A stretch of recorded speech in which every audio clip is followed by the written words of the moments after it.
तो जैसा कि लास्ट एपिसोड में हमने देखा था कि जियांग हान और उसकी टीम मून लेक सिटी पहुंचते ही यंग मास्टर जिन ने उन पर हमला कर दिया। वहीं पर टियानशिन अपने दो मास्टर्स की मदद से जियान और उसके साथियों को बुरी तरह से घायल कर चुकी, मगर तब तक जियांग हान यंग मास्टर जिन को नॉकआउट कर अपने दोस्तों को बचाने पहुंच गया। हालांकि जियांग हान इन दोनों मास्टर्स के मुकाबले काफी ज्यादा कमजोर है और उतने में उन दोनों मास्टर्स ने जियांग हान पर अटैक कर दिया। अब आगे तो इस एपिसोड की शुरुआत में हमें एंशिएंट बीस्ट कोल्ड्रन के अंदर का सीन दिखाया गया, जहाँ पर टियान्यू जियांग हान को बहुत ही घायल हालत में लेकर पहुंच चुकी थी। टियान्यू देखते ही कि जियांग हान की हालत तो बद से बदतर हो गई, साथ ही साथ वो ब्लड की वोमिटिंग कर रहा था और फिर वो अचानक से वहीं पर बेहोश हो गया। उसकी ऐसी हालत देखकर तो टियान्यू काफी ज्यादा इमोशनल हो गई। वो जियांग हान को उठाने की कोशिश कर रही थी, मगर जियांग हान उसे कोई रिस्पॉन्स नहीं देता, इसलिए टियान्यू ने रोना शुरू कर दिया। जिसके बाद जियांग हान के हार्ट बीट को चेक करती है और उसके हार्ट बीट को सुनते साथ ही टियान्यू समझ गई कि जियांग हान की हार्ट मेरिडियन डैमेज हो चुकी है। अब हार्ट मेरिडियन को रिपेयर करना काफी ज्यादा मुश्किल था, जिसके चलते टियान्यू को ऐसा लग रहा था कि मानो जियांग हान मारा जाएगा। इसलिए वो रोती हुई जियांग हान से कहने लगी कि मैंने तुम्हें पहले ही बोला था कि उन दोनों मास्टर्स के साथ फाइट मत करो, वो तुमसे 1000 गुना ज्यादा पावरफुल थे, लेकिन तुमने मेरी एक ना सुनी। अब बताओ तुम्हारे बगैर मैं क्या करूंगी, तुम्हारे सिवा तो मेरा कोई एग्जिस्टेंस नहीं। तुमने मुझसे वादा किया था कि तुम मेरे लिए डिमोनिक बीस्ट का ब्लड कलेक्ट करोगे, अब बताओ वो प्रॉमिस कौन पूरा करेगा। अब टियान्यू अपने दोस्त जियांग हान को ऐसे तो मरने नहीं दे सकती थी, इसीलिए वो केओस पावर को एक्टिवेट करते हुए हेवनली गेट को ओपन करती है। उसके ऐसा करते साथ ही वहाँ पर बहुत ही स्ट्रॉन्ग एनर्जी रिलीज होते हुए एक हब क्रिएट होने लगा। देखते ही देखते इस दरख्त में कई सारे फूल खिलने लगते हैं। इन फूलों की एबिलिटी थी हीलिंग करना, तो टियान्यू उस फ्लावर के साथ अपना ब्लड एसेंस मिलाते हुए जियांग हान को हील करने लगी। उसने अपना लाइफ एसेंस बर्न करते हुए जियांग हान को बचाने की कोशिश की थी। अब उस फ्लावर की पावर जियांग हान के अंदर जाती उसकी बॉडी से बहुत ही स्ट्रॉन्ग एनर्जी रिलीज होने लगी, जिसके बाद हमें जियांग हान की माइंड स्पेस का सीन दिखाया जाता है, जहाँ पर उसका धर्मा फॉर्म उस फ्लावर की सारी पावर को एब्जॉर्ब कर रहा था। और अब हमें थोड़ी देर बाद का सीन दिखाया जाता है, जहाँ पर जियांग हान पूरी तरह से हील होकर कल्टीवेशन में बैठा हुआ था। जियांग हान की इंजुरीज पूरी तरह से हील हो गई, साथ ही साथ उसकी हार्ट मेरिडियन भी रिपेयर्ड हो चुकी थी, जिसके चलते जियांग हान के माथे पर एक फ्लेम मार्क अपीयर हुआ। इधर बेचारी टियान्यू तो जियांग हान के हील होने का इंतजार करते करते वहीं पर सो गई थी, तो जियांग हान उसे जगाने लगा। टियान्यू तो मस्त अंगड़ाइयां लेते हुए उठ गई थी और तभी उसकी नजर पड़ी जियांग हान पर, जो कि पूरी तरह से हील हो चुका। पहले तो टियान्यू काफी ज्यादा खुश हो गई, क्योंकि उसके दोस्त की जान बच चुकी थी, लेकिन फिर वो अगले ही पल जियांग हान के मुंह पर एक जोरदार पंच हिट करने की कोशिश करती है, मगर जियांग हान ने कंफ्यूज होकर उसका हाथ वहीं पर रोक दिया। वो कह रहा था पता नहीं तुम बेवजह मुझ पर अटैक क्यों कर रही हो।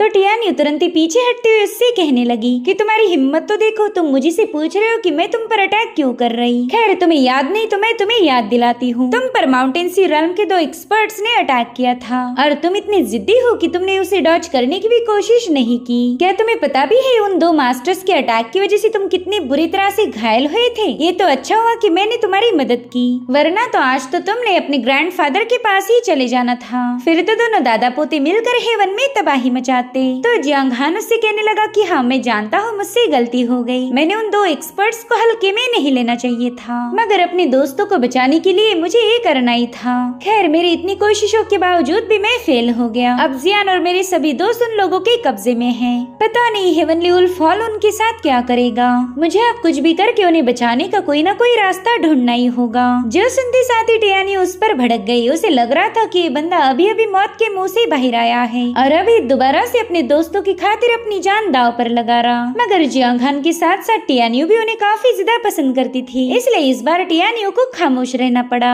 वो उससे पूछती बताओ जियांग हान तुम्हारे पास क्या प्लान है, क्या तुम क्लाउड ड्रीम पवेलियन में जाकर मदद मांगोगी। जिस पर जियांग हान कह रहा था कि उसके लिए मुझे पवेलियन जाने की कोई जरूरत नहीं, मेरे पास मैसेंजर टैलिस्मान है जिसका यूज करके हम तुरंत ही उनसे कांटेक्ट कर सकते।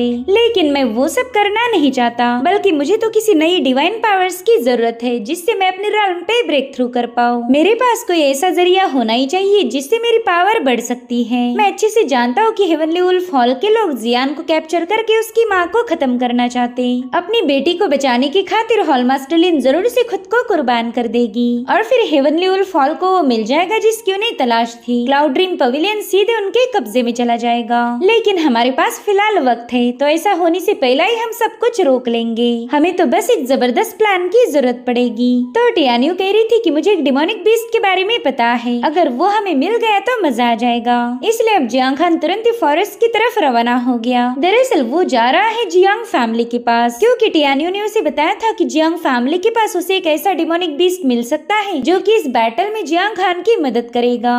तो जियांग खान उससे पूछ रहा था, फिर तुमने मुझे पहले इस डिमोनिक बीस्ट के बारे में क्यों नहीं बताया? तो टियानियो उसे बताती कि जैसे ही तुम्हारे पेरेंट्स गायब हुए उसी दिन से उस डिमोनिक बीस्ट की ऑरा भी फेड होने लगी। मैं तो चाहकर भी उसे ट्रेस नहीं कर पा रही थी और इसी वजह से मैंने तुम्हें उस डिमोनिक बीस्ट के बारे में कुछ नहीं बताया। मुझे तो कभी लगा भी नहीं था कि हमें उसकी जरूरत पड़ेगी। और उतने में जियांग खान अपनी जगह पर रुक गया। वो इमोशनल होकर टियानियो से पूछने लगा कि क्या तुम्हें मेरे पेरेंट्स के बारे में कोई जानकारी है? अगर तुम्हें पता है उनके साथ क्या हुआ था तो प्लीज मुझे बता दो। मैं उनके लिए काफी ज्यादा फिक्रमंद हूँ। तुम तो एंशिएंट बीस्ट कोल्ड्रन की स्पिरिचुअल आर्टिफैक्ट हो, फिर भला तुम्हें मेरे पेरेंट्स के बारे में कैसे पता चला? तुम्हें उनकी पहचान के बारे में जानकारी होना, ये बात मुझे जरा भी हजम नहीं हो रही। मुझे ऐसा लगता है कि तुम मुझसे कुछ छुपा रही हो। तो टियानियो भी उस पर गुस्सा दिखाते हुए कहने लगी कि भला मुझे उनके बारे में कैसे पता? तुम तो मुझ पर बेवजह के इल्जाम लगा रही हो। देखो, मेरा स्पिरिट तब फॉर्म होने लगा जब तुमने जन्म लिया था और तब से लेकर आज तक मैं हर एक पल तुम्हारे साथ हूँ। इसलिए मुझे भी तुम्हारे पेरेंट्स के बारे में कोई आइडिया नहीं। यूँ बेवजह के सवाल पूछकर तुम मेरा और खुद का वक्त जाया कर रहे। हालांकि जियांग खान को ऐसा फील हो रहा था कि टियानियो कुछ तो उससे हाइड कर रही है। बस इस वक्त तो जियांग खान को कुछ भी बताने के लिए तैयार नहीं थी। इसलिए अब जियांग खान ने उसे एक दूसरा सवाल पूछा। वो कह रहा था कि मैं उन दोनों एक्सपर्ट के हाथों बुरी तरह से घायल हुआ था, तो बताओ तुमने कौन सी चीज का यूज करके मुझे हील किया था? अब इस पर क्या जवाब दिया जाए ये तो टियानियो को भी समझ नहीं आ रहा था। इसलिए वो तुरंत ही अपनी बातें बनाना शुरू कर देती है।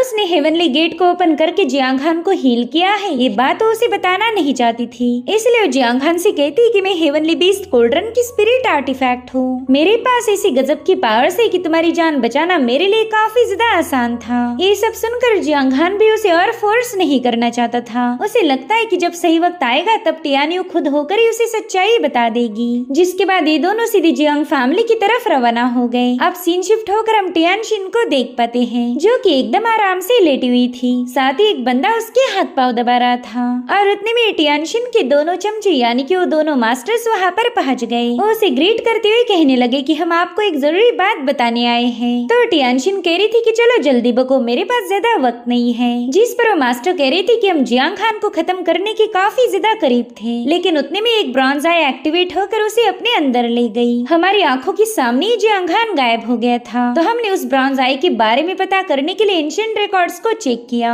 जहाँ से हमें पता चला कि वो ब्रॉन्ज आई एक डिवाइन आर्टिफैक्ट का एंट्रेंस था और ये आर्टिफैक्ट कोई और नहीं बल्कि लेजेंडरी हेवनली बीस्ट कोल्ड्रन है। अब हेवनली बीस्ट कोल्ड्रन का नाम सुनते ही टियानशिन के तो होश ही उड़ गए, क्योंकि आज तक इस ट्रेजर को बस एक मिस्ट्री माना जाता था, लेकिन ये ट्रेजर एग्जिस्ट भी करता है। ये बात टियानशिन को काफी ज्यादा शॉक कर गई। साथ ही वो दोनों मास्टर्स उसे बता रही थी कि वो आर्टिफैक्ट काफी ज्यादा पावरफुल है। ऐसा कहा जाता है कि उसमें इतनी शक्तियां हैं कि वो हेवन एंड अर्थ दोनों को भी डिस्ट्रॉय कर सके। जो भी इस ट्रेजर को हासिल करेगा वो सभी realm को एक कर सकता है, साथ ही वो इस दुनिया का बादशाह बनेगा। जो सुनकर टियानशिन हंसते हुए कहने लगी कि जियांग खान, तुम तो हमेशा मुझे सरप्राइज कर देते हो। मुझे तो कभी लगा ही नहीं था कि मेरे होने वाले हस्बैंड के पास इतना पावरफुल ट्रेजर होगा। खैर, अब तो तुमसे दोबारा मुलाकात करनी पड़ेगी। अब सीन यहीं पर कट होकर हम जियांग खान और टियानियो को देख पाते हैं, जो कि जियांग फैमिली पहुंच चुके थे। वहाँ के एल्डर ने उन्हें बताया कि यहाँ पर तो कोई डिमोनिक बीस्ट मौजूद नहीं है। जो सुनते साथ ये दोनों भी थोड़े से हैरान हो गए, क्योंकि उनकी सारी प्लानिंग इस डिमोनिक बीस्ट पर ही डिपेंड थी। साथ ही जियांग फैमिली के मास्टर कहने लगे कि मैं जानता हूँ तुम्हें पावरफुल डिमोनिक बीस्ट की जरूरत है। अगर हमारे पास होता तो मैं जरूर से तुम्हें वो दे देता, लेकिन मेरे पास एक ऐसी चीज है जो तुम्हें सरप्राइज कर देगी। और फिर मास्टर ने उन्हें वो चीज दिखा दी, जिसे देखकर ये दोनों भी काफी ज्यादा शॉक हो गए। इन्हें समझ नहीं आ रहा था कि मास्टर इन्हें ये चीज क्यों दिखा रही, ये तो बिल्कुल भी स्पेशल नहीं थी। उतने में मास्टर बताने लगे कि एक काली मछली है, लेकिन जैसे ही मास्टर ने उस मछली को काला बोला, वो तुरंत ही उसके मुंह पर पानी फेंक के मारती है।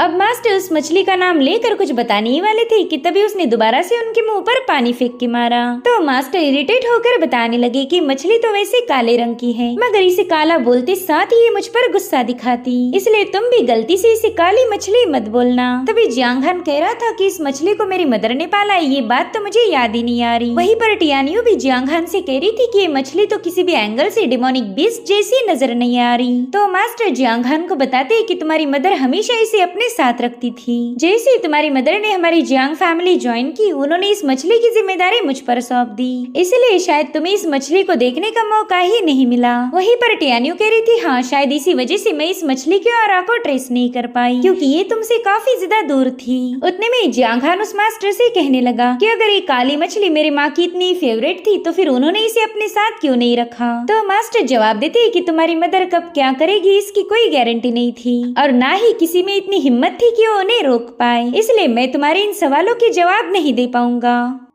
उन्होंने मुझे इसे संभालने का काम दिया था और मैंने इसे बखूबी निभाया। खैर अब तुम यहाँ आई गए हो तो इस मछली को संभाल लो, इन कुछ सालों में इसने हमेशा मुझे तंग किया है। तब जियांगहान उस फिश पॉट को लेकर सीधे फॉरेस्ट में पहुँच जाता है। इन दोनों को समझ नहीं आ रहा था कि इस काली मछली की ऐसी कौन सी मिस्ट्री है जो कि सिर्फ और सिर्फ जियांगहान की मदर जानती थी। टियानियो कहने लगी कि मुझे दुनिया भर का नॉलेज है, किसी भी ट्रेजर या डिमोनिक बीस्ट को मैं पहचान सकती हूँ। तो अगर मैं सच बताऊँ तो ये काली मछली मुझे जरा भी अच्छी नहीं लग रही। अगर इसके पास कोई रिमार्केबल एबिलिटी होती तो मैं तुरंत ही इसे पहचान जाती। मेरे ख्याल से हमने इसे खत्म करके देखना चाहिए, अगर मरने के बाद ये किसी डिमोनिक बीस्ट में बदल जाए तो मजा आ जाएगा। तो जियांगहान को भी टियानियो का ये आइडिया पसंद आया। अब उस काली मछली को खत्म करने के लिए अपना हाथ आगे बढ़ाता है, लेकिन उस मछली ने तो तुरंत ही जियांगहान की उंगली पर काट दिया, जिससे जियांगहान का काफी सारा खून बह रहा था। ये देखकर ही टियानियो थोड़ी सी पैनिक हो गई। वो कह रही थी लगा ही नहीं था कि ये बदसूरत मछली इतनी जोरों से काट भी सकती है। साथ ही साथ जियांगहान ने नोटिस किया कि वो मछली उसके ब्लड को एब्जॉर्ब कर रही। टियानियो कहती है कि मेरे ख्याल से ये कोई डिमोनिक बीस्ट नहीं हो सकती, ये तो कुछ और ही है। और उतने में वहाँ पर एक जोरदार एक्सप्लोजन हो गया,